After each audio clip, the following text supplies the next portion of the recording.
माँ, हम यहाँ कैसे रहेंगे? यहाँ तो कितना अंधेरा है। हाँ माँ, और यहाँ तो कितनी बदबू भी आ रही है।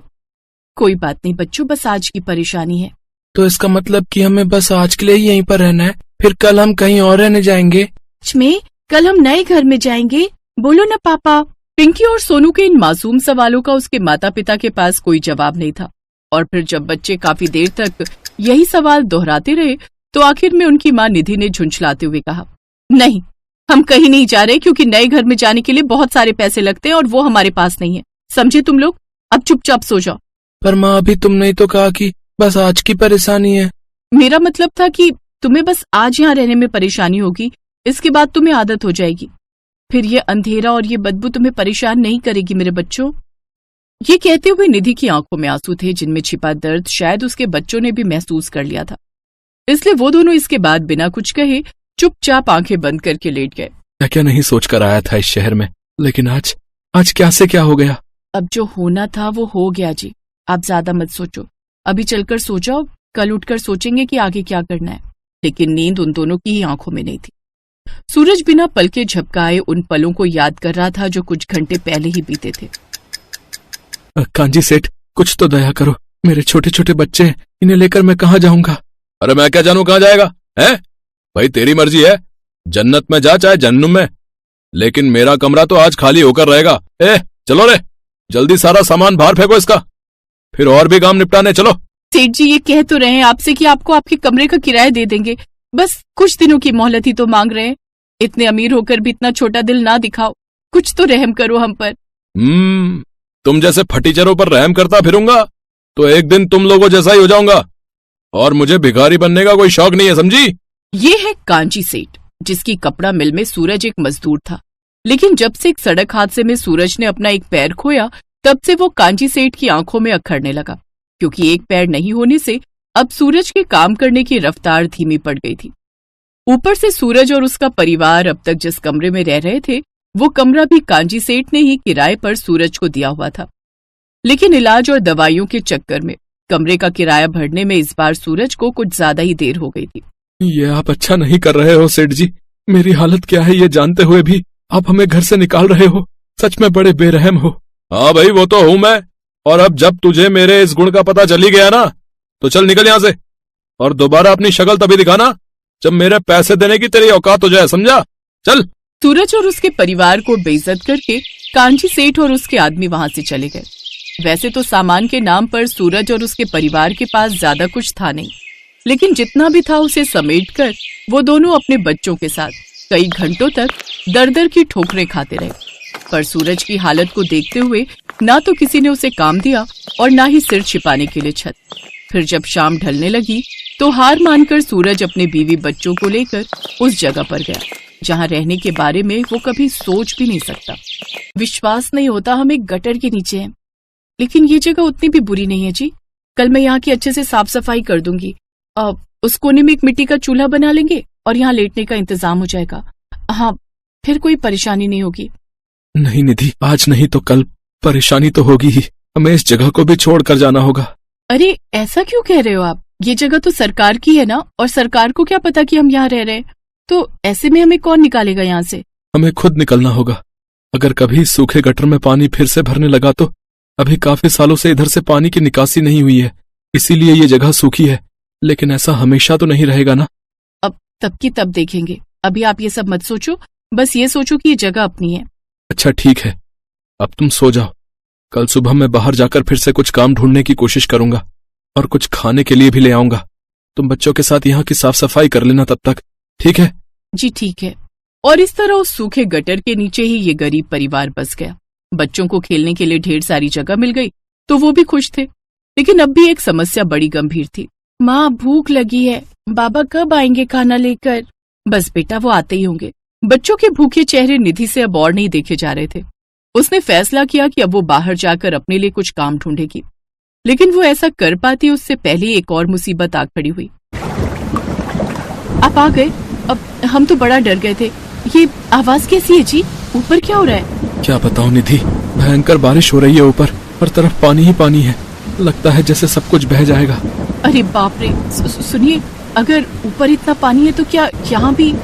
नहीं, फिलहाल तो मुझे कोई खतरा नहीं लग रहा, क्योंकि इस गटर का ढक्कन एक तो बहुत छोटा है और कई सालों से बंद होने की वजह से वो जाम सा हो गया है। मुझे हर बार उसे खोलने के लिए बड़ी ताकत लगानी पड़ती है, तो मुझे नहीं लगता कि पानी का बहाव उस ढक्कन को खोल पाएगा।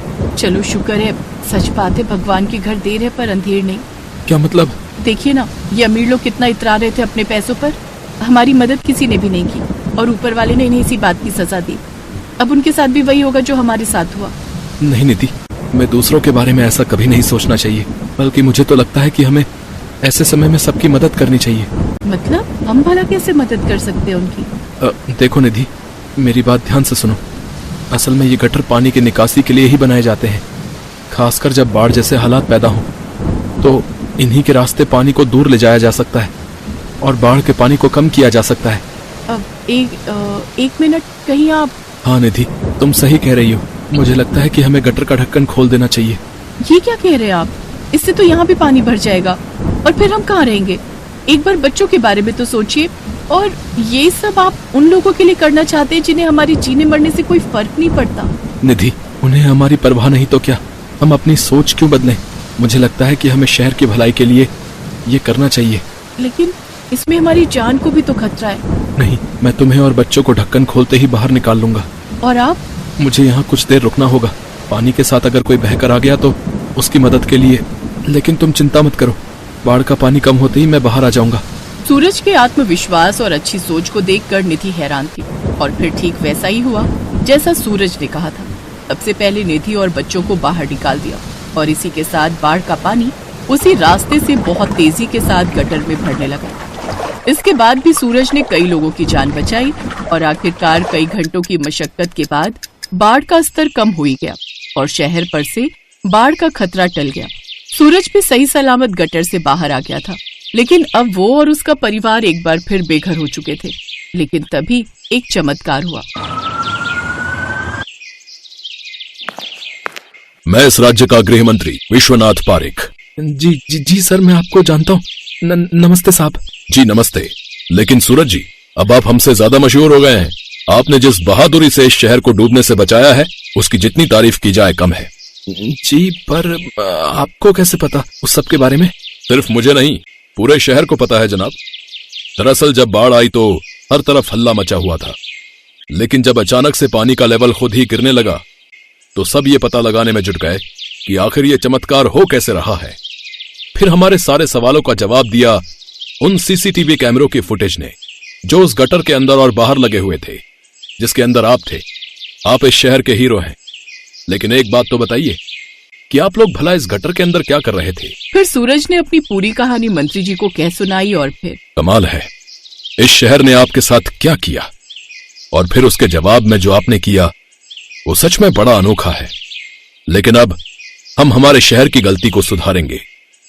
चलिए सूरज जी, आप हमारे साथ चलिए। लेकिन कहां साहब? अपने नए सरकारी घर में चलकर थोड़ा आराम कर लीजिए, क्योंकि कल से आपको काम पर भी तो जाना है। अरे भाई, सरकारी नौकरी लगी है आपकी, कल से आप हमारे विभाग में काम करेंगे। अब सब कुछ बदल चुका था। अब ना तो सूरज बेरोजगार था और ना ही उसका परिवार बेघर। दूसरी तरफ कांची सेठ था, जिसका सब कुछ बाढ़ अपने साथ बहा कर ले गई थी और वो अपना माथा पकड़े बस रोए जा रहा था।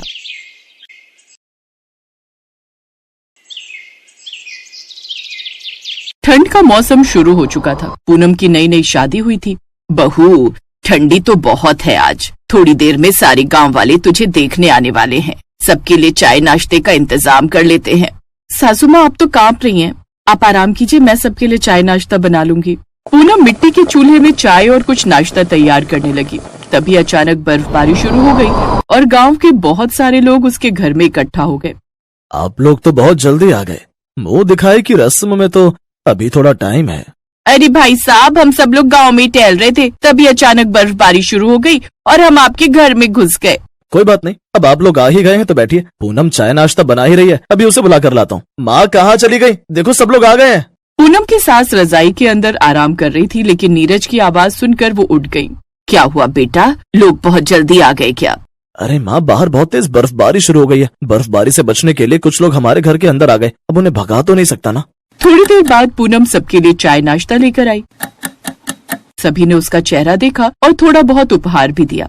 बहू देखने में तो बहुत सुंदर है, लेकिन शादी होते ही बर्फबारी शुरू हो गई इस गांव में।